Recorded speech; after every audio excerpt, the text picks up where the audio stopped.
तो आज हम बात करेंगे कि जितने भी राजस्थान के जो एग्ज़ाम होते हैं, जैसे first grade, second grade, patwari exam, video exam, RS exam, उन सब में जो क्वेश्चंस आते हैं, मतलब पीवाईक्यू क्वेश्चन, उनका हम पर एनालिसिस देखते हैं और हम उन पॉलिटी के उन क्वेश्चंस पे विचार करेंगे जो सबसे महत्वपूर्ण क्वेश्चन है और एग्ज़ाम में पूछने के चांस ज़्यादा हैं, उसमें कि आने के चांस ज़्यादा हैं कि एग्ज़ामिनर इसको पूछ सकता है। तो वो महत्वपूर्ण क्वेश्चन हम देखते हैं जो भी आपका पटवारी एग्ज़ाम और वीडियो एग्ज़ाम के लिए महत्वपूर्ण हो सकते हैं। तो हम इसमें कुछ क्वेश्चन देखते हैं।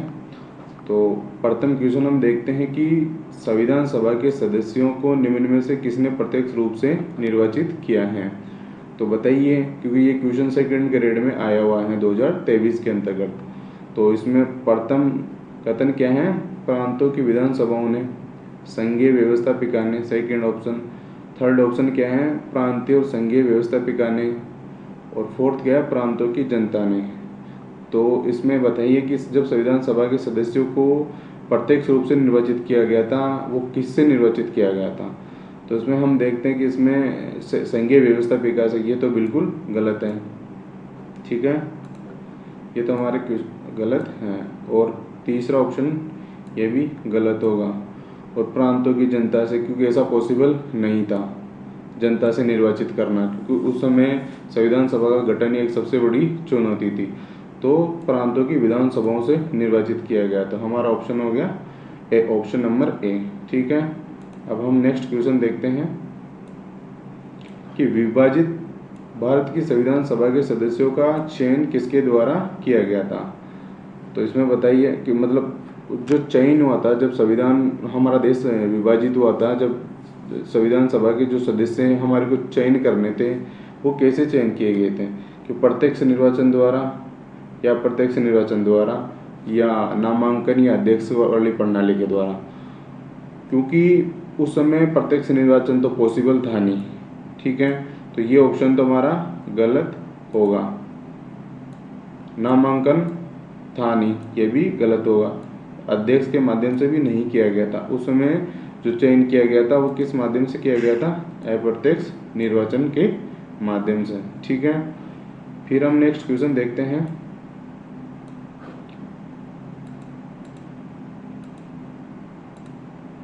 हम इसमें थोड़ा पेन चेंज कर लेते हैं,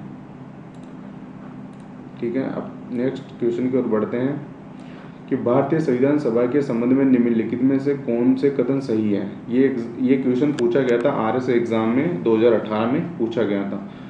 तो इसमें प्रथम ऑप्शन ये है कि ये बेशक मताधिकार पर आधारित नहीं थी। तो ये सही है, क्योंकि जब संविधान सभा का गठन हुआ था वो बेशक मताधिकार पर आधारित नहीं थी, ठीक है।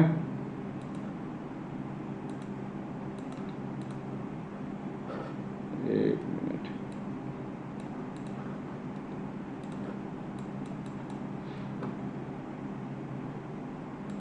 ठीक है। हम देखते हैं कि बेशक मताधिकार पर आधारित नहीं थी, तो हमारा ये ऑप्शन सही होगा।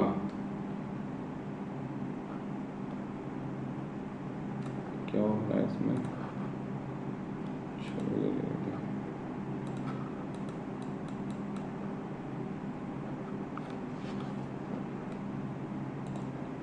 हम आगे बढ़ते हैं कि भारतीय संविधान सभा के संबंध में निम्नलिखित में से कौन से कथन सही है।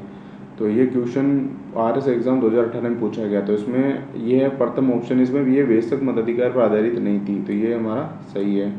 सेकंड क्या, ये प्रत्यक्ष निर्वाचन का परिणाम थी। तो अभी हमने ऊपर क्वेश्चन में देखा था कि उस समय संविधान सभा का गठन प्रत्यक्ष निर्वाचन के माध्यम से नहीं हुआ था, वो अप्रत्यक्ष निर्वाचन के माध्यम से हुआ था। तो ऑप्शन नंबर 2 गलत होगा, ठीक है। इसी प्रकार हम देखते हैं थर्ड ऑप्शन, ये बहुदलीय संरचना नहीं थी, ये भी गलत होगा, क्योंकि ये बहुदलीय संरचना थी। ये कई समितियों के माध्यम से कार्यरत थी, ये भी सही होगा। तो हमारा ऑप्शन कौन सा हो जाएगा, 1 और 4 सही है, ऑप्शन नंबर ए, ठीक है। तो हम आगे बढ़ते हैं।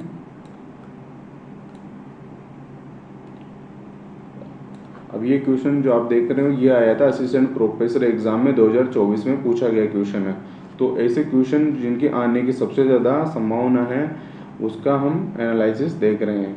तो इस प्रथम कथन क्या है इसका, संविधान सभा के सदस्य भारत शासन अधिनियम 1935 के अधीन स्थापित प्रांतीय विधानसभाओं के सदस्यों द्वारा प्रत्यक्ष विधि। अब ये क्वेश्चन वापस आ गया प्रत्यक्ष विधि, क्योंकि अप्रत्यक्ष विधि द्वारा निर्वाचित हुए थे, तो ये ऑप्शन हमारा गलत होगा। ठीक है, फिर सेकंड ऑप्शन देखते हैं। प्रत्येक प्रांतों की सीटों को 3 प्रमुख समुदायों हिंदू, मुसलमानों और सिखों में उनकी जनसंख्या के अनुपात में बांटा गया था। ऐसा कुछ नहीं था, ये ऑप्शन भी गलत होगा। तो इसका ऑप्शन का आंसर क्या होगा?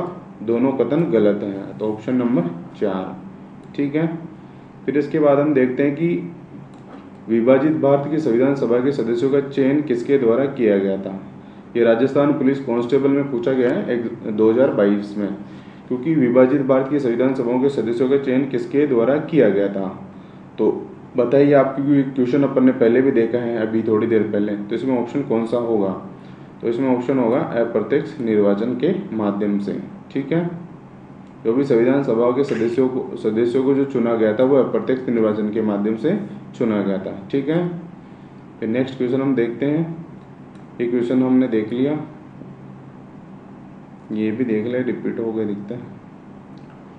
हाँ, अब ये क्वेश्चन देखते हैं। किसने भारत की संविधान सभा को चलायमान राष्ट्र कहा था? किसने कहा था बताइए?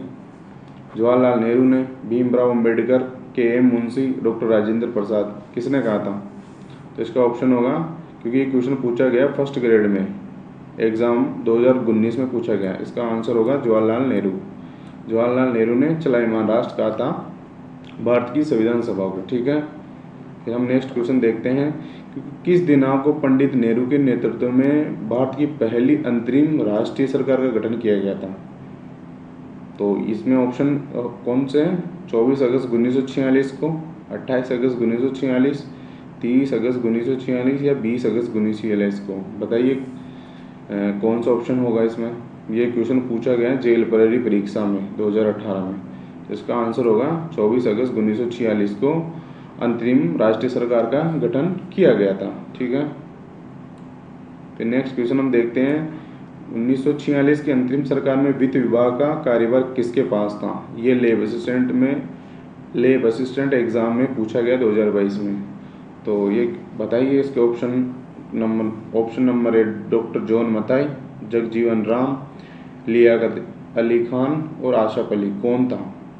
तो इसका आंसर होगा ऑप्शन नंबर 3, लियाकत अली खान थे। ठीक है, वित्त विभाग के कार्यभार इनके पास था। 1946 में बनी अंतरिम सरकार में निम्न में से कौन सदस्य नहीं था? जो 1946 में जो अंतरिम सरकार का गठन किया गया था उसमें से इनमें से कौन था जो उनका सदस्य नहीं था? ये क्वेश्चन पूछा गया है पटवारी एग्जाम 2011 में, ये क्वेश्चन पूछा गया है। तो इनमें से कौन था?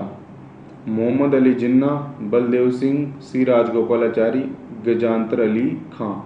तो इनमें कौन नहीं थे? मोहम्मद अली जिन्ना। ठीक है, ये अंतरिम सरकार जब बनी थी उसका ये सदस्य नहीं थे। ठीक है, अब हम नेक्स्ट क्वेश्चन देखते हैं। स्वतंत्र भारत के प्रथम विधि मंत्री कौन थे? तो ये क्वेश्चन तो आपको पता ही होगा कि विधि मंत्री कौन थे। ये सीईटी एग्जाम में पूछा गया 2023 में। तो विधि मंत्री थे डॉक्टर BR अम्बेडकर। ठीक है, अब नेक्स्ट क्वेश्चन हम देखते हैं। 26 नवंबर 1949 को भारत की संविधान सभा के कितने सदस्यों ने संविधान पर हस्ताक्षर किए थे? तो बताइए कितने सदस्यों ने किए थे हस्ताक्षर? ये फर्स्ट ग्रेड में पूछा गया क्वेश्चन है। तो वो थे ऑप्शन नंबर बी, 284 सदस्यों ने उस पर हस्ताक्षर किए थे। और 24 जनवरी 1950 को हमारे संविधान सभा की अंतिम बैठक हुई थी और 26 जनवरी 1950 को देश में संविधान लागू हो गया था। ठीक है, अब नेक्स्ट क्वेश्चन हम देखते हैं। ये क्वेश्चन भी पटवारी एग्जाम 2011 में पूछा गया है, तो इसकी ऐसे क्वेश्चन आने की संभावना सर्वाधिक होती है। ठीक, तो इसलिए हम इसको देख रहे हैं। निम्न में से कौन संविधान सभा की महिला सदस्य नहीं थी? तो बताइए कौन नहीं थी? सरोजिनी नायडू, श्रीमती जी दुर्गाबाई देशमुख, विजय लक्ष्मी पंडित या नजमा हेपतुल्ला। तो इसका आंसर होगा ऑप्शन नंबर 4, नजमा हेपतुल्ला, क्योंकि ये संविधान सभा की महिला सदस्य नहीं रही है और बाकी सब रही थी। ठीक है, अब नेक्स्ट क्वेश्चन हम देखते हैं। निम्नलिखित में कौन सी महिला भारत की संविधान सभा में देशी रियासतों की महिला प्रतिनिधि थी? तो ये क्वेश्चन फर्स्ट ग्रेड में पूछा गया है 2020 में। तो बताइए कौन थी, कि कौन सी महिला भारत संविधान सभा में देशी रियासतों की महिला प्रतिनिधि थी? कौन थी? अम्मू स्वामीनाथन थी, दक्षिणानी वेलायुधन थी, या एनी मास्करिन थी, या दुर्गाबाई देशमुख थी? तो इसका आंसर होगा ऑप्शन नंबर सी, एनी मास्करिन थी। ठीक है, नेक्स्ट क्वेश्चन हम देखते हैं, संविधान सभा की प्रथम बैठक कब हुई? तो ये राजस्थान पुलिस कांस्टेबल एग्जाम में पूछा गया क्वेश्चन है, पीटीआई एग्जाम में पूछा गया क्वेश्चन है, ये 2 बार पूछ लिया है इसको पीटीआई एग्जाम में।